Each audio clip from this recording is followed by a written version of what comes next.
The life cycle of a task includes a reward for the work done, i.e., a bill.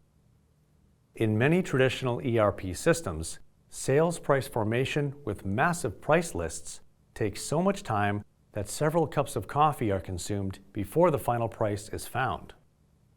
But how could a sales price be established smoothly and quickly, provided that the underlying data is in order?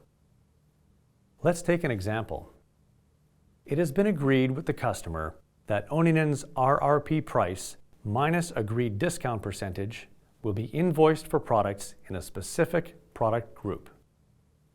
In this situation, the system must be smart enough to be able to set the sales price in line with this agreement, regardless of where the product comes from, even if it's part of another project's leftovers.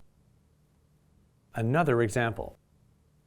In a good customer relationship, it may have been agreed that the sales price consists of the actual purchase price plus customer-specific compensation.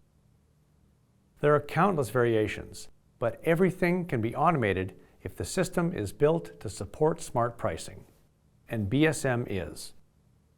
Would you like to know more? Get in touch with us. We'd love to tell you more.